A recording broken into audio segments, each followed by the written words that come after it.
Hello, everyone, and welcome to episode 572 of the Juicebox Podcast.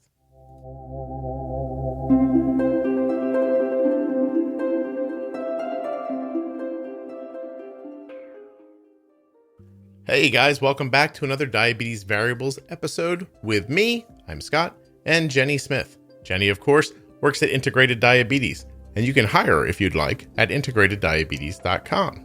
The Diabetes Variables series has been going over listener-submitted variables for type 1 diabetes. Today's topic is diabetes technology. Sometimes stuff doesn't work, sometimes it doesn't work as you expect it to, sometimes you don't know how to use it. And in a moment, Jenny and I are going to talk about all of that. But for now, please remember that nothing you hear on the Juicebox Podcast should be considered advice, medical or otherwise. Always consult a physician before making any changes to your healthcare plan or becoming bold with insulin. My friend Jenny Smith has had type 1 diabetes for over 30 years. She holds a bachelor's degree in human nutrition and biology from the University of Wisconsin. She is a registered and licensed dietitian, a certified diabetes educator, and a certified trainer on most makes and models of insulin pumps and continuous glucose monitors. If that wasn't enough, she just told me she ran a marathon. I mean, who does that? Running on purpose.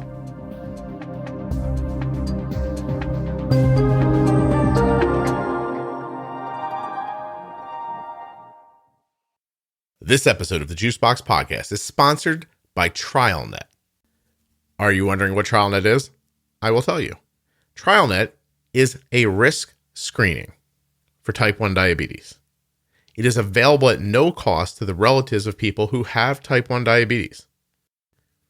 Here's who's eligible. Are you between the ages of 2.5 and 45 and have a parent, brother, sister, or child with type 1? You are eligible. Are you between the ages of 2.5 and 20 and have an aunt, uncle, cousin, grandfather, niece, nephew, half-brother, half-sister with type 1? Then you're eligible. Have you tested positive for autoantibodies outside of TrialNet? Well, then you're eligible. TrialNet.org/juicebox. Now, once you get you go to the website there, right? You do a little typing, you do everything. You have options about how to get screened. You can do an in-home test kit. This free kit provides everything you need to collect a fingerstick blood sample from the safety of your home, and then you can just ship it back in a free FedEx envelope. Contactless pickup. Ooh. You can use contactless pickup with FedEx. Contactless. Means no talking to anybody. Okay, sorry. So in-home test kit. I got a little away from myself. I was like, fancy. I could just leave it outside and they'll come get it. In-home test kit. You could also use a lab test kit, which would mean you would take the free screening kit that TrialNet sends you to a Quest Diagnostics or LabCorp lab, and they'll handle the blood draw and take care of everything. Or if there's a TrialNet location near you, you could just go there. And no matter which of those processes you choose, this is what happens next. You get your results. You will receive your screening results in 4 to 6 weeks. If your results show that you are in early stages of type 1 diabetes, TrialNet will schedule a follow-up visit to see if you're eligible for a prevention study. And remember what all this costs you. Nothing. It's free. It's really free. Swear to whatever you swear to. Put up your hand, hold your hand on something else. I swear to tell the truth, the whole truth, and nothing but the truth. TrialNet's free. TrialNet.org/juicebox. Here's the thing. If you want them to know that you came from me, there's a checkbox while you're going through the process. You have to tell them, I heard about this through the Juicebox Podcast. I think it's just a drop-down box. You choose Juicebox Podcast. And then you have to follow through and send in your test. So don't just get the kit from them and sit on it and think, oh, I helped the podcast. You didn't. They need to get your test back before I get credit for you as a participant. TrialNet.org/juicebox. My family used TrialNet many years ago for my son, and we have always been grateful for the information that it sent back to us. If you're not sure if you want to do it or not, I understand, but I would check it out. TrialNet.org/juicebox. All right, I appreciate you listening to all that. I'm really trying to help TrialNet get the word out about what they do, and of course that they're free. So I appreciate you listening. And now I'll get to the episode with Jenny and I. No ads, rest of the way. Do you think driving is a good variable? Or do you think that's just stress and anxiety? I really do. I mean, does that mean it's a variable? Sure. Yeah. Like driving to me is 100% not a variable. Right. But to somebody who has anxiety around driving, anxiety to long distance travel, or, anything like that. Could it, is it a variable? Yes. But in a short definition, it is. But it's not an episode. It's not like, that's what I thought. I don't think so. I didn't think so either. I was just looking. So then I want to jump to bad equipment. So what fun. We all have bad equipment at times. So the way it was presented to me by a listener was, I think unprimed pen needles where you inject insulin or air, instead of insulin, and just bad equipment in general is a variable for diabetes. And I have to tell you, inconsistencies in technology is definitely a variable. Oh, yes. Yeah, 100%. And I think the other picture too is inconsistencies with technology because of initial training on said technology. Yeah. Yes, I really do think that's a piece in the mix, because from just a simple standpoint of many people who've come to work with me or our practice, the amount of information that is left out when somebody is new to a product or has transitioned from one product to another, and they didn't realize that this new product does this or doesn't do this the same way anymore. I think that's another piece in the same bucket of variable. Yeah. So where I think of it, what jumps to my mind is when you start pumping after MDI. And how frequently do you see somebody say, well, we started pumping on Wednesday and I've already gone through 3 infusion sets. I've changed them 3 times. This thing doesn't work. And that is so common that I think it should be the first sentence of anybody's conversation when they say, so you're going to get a pump. Well, here's what's going to happen next. You're going to see things happen you don't understand. We're not going to have your settings right. You're immediately going to blame the pump. That's probably not what's going on. That fear will snowball on you. And within a week, you're going to be yelling, I shouldn't have done this. This was a huge mistake. And you're going to panic yourself. It happens to people so much. And you're right. Is that bad equipment, or is that a bad understanding of the equipment? And really, what's the difference? Right. I mean, it's not that technically bad equipment. You'd think failure of the equipment itself, right? Something is clearly wrong. It's got an error message. The tubing is bent or has something cracked or whatever. But quite honestly, in this circumstance, it's like, it's bad information to the person who was going from one type of therapy to another. Yeah. They didn't get enough of the right information to tell them, these are the pieces to look for once you're starting. Again, MDI example to going to pumping. The first couple days to a week to a couple weeks maybe is going to look odd. We're going to have to change things and check things and evaluate things because settings will need to shift. Yeah. So, where do you think the panic comes from? Let's go down a little bit of a side street for a second. Is it the idea of like, I thought I had this figured out and now it's different and I don't want to go back to not understanding? Or do you know what I mean? Like, it's so interesting how quickly, I mean, what's the most common thing, right? You move to a pump, your educator plays the safe card and takes away some of your basal insulin, doesn't give you all the basal you've been having because they don't want you to have too much or whatever, which is a fairly common way for people to attack it. And then you see high blood sugars and somehow your brain just jumps to, this pump doesn't work. It's that simple. It's not. It is. Yeah. You know what I mean? Like, it's not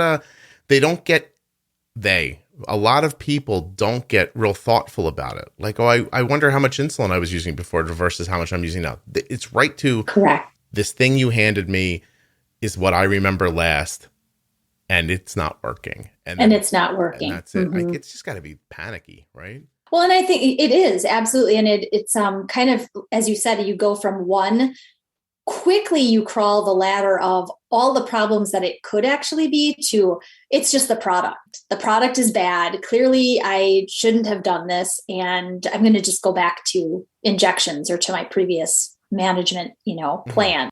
But I think that brings in too, you said something about when people are started on a pump, usually their insulin doses are kind of cut. And to a point they are. Some of the reason for the cut is that infusion of one type of insulin now instead of dosing with 2 types of insulin as an injection under the skin, the body does, for most people, not everybody, but most people, absorb from that one site better as a base basal. And so we usually, from a safety standpoint, you're right, we take the base dose down from what they were using as their basal injected to their pumped basal dose. Right. We take it down by about 10% on average. Some doctors are definitely more conservative. They take it down by like 20%, which most often is kind of too much of a cut. And that's where it causes people's panic, because they're like, whoa, this used to work. I also think too, specifically, and tell me if you've seen this too, Omnipod can sometimes use a little more insulin than injecting. Does that make sense to you? Or do you think that's just not real? Do you think it's that people weren't using enough before and then they go to a pump and they think, oh, I'm using more now on a pump? It could be, especially if you consider, and it may not be specific to Omnipod. It might, I think it definitely includes the other pumps on the market as well. Okay. But I also think if you consider the precision of an insulin pump, that the dose can be as small as 0.05 in bolus doses, right? So if that's the case, and you were previously underdosing via injection because you couldn't get the microdosing between unit to unit, right, then what you may be seeing are more lows or maybe more highs if, again, the doses were also adjusted to be more conservative to you. So that could be some of what they're seeing. Yeah, so it's a lot. It's more ghosts, like diabetes ghosts. Like you think something's happening, but it's not. It has nothing to do with that, and your brain jumps to this thing. Now there are real bad equipment issues. You said yes. You can get a kinked cannula, air in your tubing, right? If you don't prime your tubing in certain pumps. This example that the person used, an unprimed pen needle, I guess in a small child could be a lot of insulin, right? It could be. Okay. Absolutely. I mean, that's the purpose for every time you put a new pen needle on your insulin pen of whatever kind, that you do that air shot, a couple units that you dial up, you dose it into the air, and then you dial up your dose and inject. Right. Another common pen as an equipment kind of failure is that people are not waiting once they dose or completely inject the dose of insulin from a pen. You have to wait with that syringe under the skin. Yeah. For a count of, I've heard anywhere between, some people do 5 seconds, some people do whole 60 seconds. On average, I think it's recommended about 10 to 20 seconds you count. Leave that there so that all of the insulin actually gets under the skin and you don't have that leakage from the pen needle cap when you pull it out. Again, there is a potential error in the dose then that you're getting. Right. If you're pushing it all in and pulling it right out and some leaks out and some is still dripping out of the needle cap and you're like, well, how much did I actually get? I don't know how much is here anymore. How much is here? I would say too, in this episode, CGMs, I think we all recognize if we use a CGM that the first number of hours are not as spot on as they are as they kind of settle in and they start working well. And I think that's Libre and Dexcom. I would put them both in the same bucket. I would. Yeah. Absolutely. Yeah. So you could call that, I don't know, it's not bad equipment. It works the way they expect it to work. But if you are a person who puts on a CGM and for the first 12 hours get numbers that are higher than they really are, or they bounce around. For Arden, when Arden's waiting for her Dexcom to settle in, it gets a little bouncy. Yes. Right? So it's the data doesn't look smooth. It looks jagged. Yeah. It's like she's 62. Oh no, really? She's 120. And then I test and she's 130 and I'm like, okay. And then suddenly it's like she's 130, she's 62. And I'm like, wait. And then an hour or two later, it just doesn't happen anymore. And it's over. Right. But the one time that I do see with CGM, and it doesn't happen frequently to us, but I've seen it a couple of times. Do you ever see it get stuck at a stability that doesn't exist? Like, do you ever look back at 12 hours and go, there's no way that I was 92 for 12 hours. Right? Yes. And I've learned to see that. I just laid on the couch and looked at the ceiling and I didn't move. That can't possibly be what happened, right? And I have learned that when I see stability, like super stability over a long period of time, somebody just asked me the other day, like, when do you test still? That's one of the times. if I see something that's too good to be true, I check to make sure the CGM's telling me the right thing. Right. You know, that's just one of those spots. Well, and I think in terms of like this as a technology failure kind of piece, it's, you bring in a good point in that really early time after a sensor is put on. If you are one who is not doing finger sticks in that time period, and you are dosing, whether injection or pump or algorithm driven pump, off of what the CGM is telling you, there could be significant error in the dose that the pump or your, injected math calculator, app is giving you, because you're using a number that's actually not accurate from a CGM that's not quite accurate yet. And now you're making insulin decisions off it and not paying attention to it because you have a ton of comfort around it at that point. You're just like, this will be fine. What else is bad equipment? Like, I almost want to throw in here, because I don't think it's worth its own episode, but people want it to be, when insulin goes bad. Arden's had diabetes since she was 2. She's 17. I've never seen her insulin go bad once. So like, I know it happens to people, but it can't possibly happen with the frequency in which you see people online use it as a reason why something could have gone wrong. Do you know what I mean by that? Like, every time someone sees a high blood sugar, someone comes in and goes, "Oh, your insulin might be bad." Like, I don't know. And it is, I think it's it is a variable. It's one to definitely consider. And in terms of like technology or device failure, yes, I mean, insulin is kind of a piece of technology. It's not like equipment, but it's part of what you put into your equipment, right? So, but there are definite times that it could be what is the driving nature of the high blood sugar. Days where you have sat, outside for hours on end in 100-degree weather, super humid. Is your insulin in the vial going to be bad? Probably not, unless you had it sitting out in the heat with you. Mm-hmm. Is the insulin in your pump or your pen going to be bad? That could possibly happen. I mean, insulin degrades pretty quickly in more extreme high temperatures comparative to almost, from what a couple of studies have kind of shown, not as much detriment to like cold or really cold temperatures.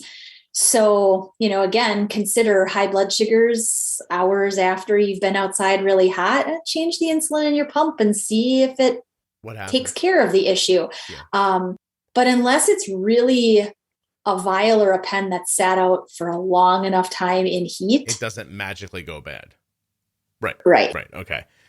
If we did a survey, would we find that people in Florida and Nevada have higher A1Cs?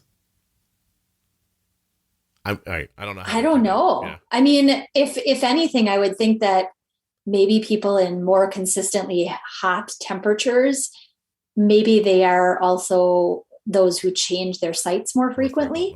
Or change their, or change their reservoirs more frequently, especially depending on what type of job or outside time they spend. I would probably say that more than maybe a difference in A1C. Okay. I don't know. Yeah. I'll throw this in for equipment failure. I guess I'm making quotes around that now. There are some test strips that once you touch it to blood, if it doesn't register and you go back and get more blood, it actually hurts the value of the test. Like there are some like the Contour Next one has second chance test strips. They don't all have second chance. Yeah. Mm-hmm. So there are times where you touch the blood to it, it doesn't work. You need to throw the strip away. And unless your strips handle like second chance. Correct. I guess that's one place, right? That would be definitely again, it's not technology. It's more error. It's more user error of not knowing how their technology works. Almost all of this is really what that is.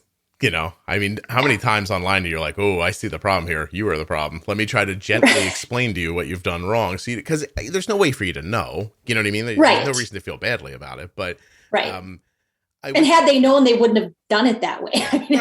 They do figure it out. But I think that's the thing is you don't always figure it out. And sometimes it's just you think you get into that like mindset of like, well, I guess this is how this is. And then you just suffer with it. I would say too, to throw in here, not all the meters are created equally as far as accuracy goes. So No, do your they're diligence. not. I mean, the last time we did a visual of all of the accuracy ratings within those little pamphlets that nobody reads inside of their test strip Right. container, right? Or their meter, information. The Contour Next was top in terms of accuracy. The other ones on the list are the AccuCheck Guide or the AccuCheck Guide Me. Mm-hmm. The Freestyle Lite was also within that context of accuracy. So in terms of like top level monitors, those are ones that had really, really good accuracy. Yeah. Hey, I know you didn't say this for this reason, but let me just say here, contournext.com/juicebox. That's all. I didn't even know that. Yeah, I appreciate it. That's why they're a sponsor because of that, because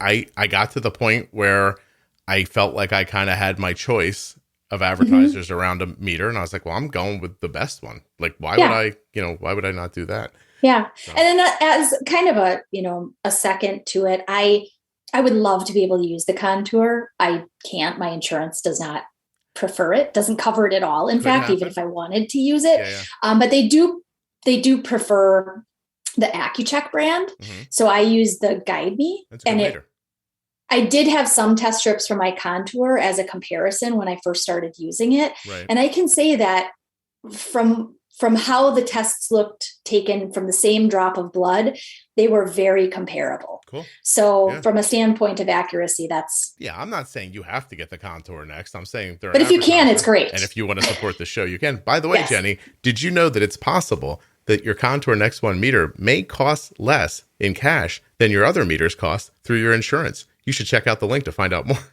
I didn't know that. Did you know Thank you. Did you know that? I did not know that. I didn't. Did you know that I could slip into that sentence at any time if I need to? That's pretty funny, actually. Yeah, I just said it a lot. That's all. All right. I think this was great. Thank you very much. Cool. Yeah, you're welcome. First, let me thank Jenny for coming on the show yet again and being delightful. And don't forget, she works at integrateddiabetes.com if you'd like to hire her. I also want to thank TrialNet for their sponsorship of the Juicebox Podcast and remind you that TrialNet offers free type 1 diabetes risk screening that you can do right from your home. TrialNet.org/juicebox. If you skip through the ad at the beginning, you should have done that. Go back. It explains TrialNet completely. Who's eligible, how to sign up, how to get screened, how to get your results, what happens next. Go back and listen if you didn't. But if you did listen, remember this: information is power. Couple things and I'll let you out of here. Don't forget, if you're looking for a community, try the Juicebox Podcast private Facebook group with over 17,000 members. It is a private and supportive community that you should check out. Juicebox Podcast, Type 1 Diabetes. I also want to remind you that the Diabetes Pro Tip episodes begin at episode 210 and are available at diabetesprotip.com and juiceboxpodcast.com. If you're a part of the Facebook group, I think there's actually Spotify playlists in the announcement section. But if you're not listening through Spotify, you can see an entire list that will help you understand the Pro Tip series at diabetesprotip.com. While you're there, you should check out the Defining Diabetes episodes as well. And if you're a U.S. resident, go to t1dexchange.org/juicebox. Fill out the brief survey that helps people living with type 1 diabetes. Super simple questions, completely HIPAA compliant, completely anonymous, takes you less than 10 minutes. You can do it right on your phone, right on your sofa. You're going to help people living with type 1. You're going to support the podcast. I'm trying to get to 2,000 completed surveys by the end of Diabetes Awareness Month. So 1 month from now. Go, go, go. If you all stopped and did it right now, just based on how many people I know are listening to this episode, not only would there be way more than 2,000, but you might hear a pop, like an audible out in the world. That would be the minds of the people at the T1D Exchange just blowing. They'd just be like, oh, I can't believe that happened. That'd be it. T1dexchange.org/juicebox. Thank you so much for listening. I'll be back soon with another episode of the Juicebox Podcast.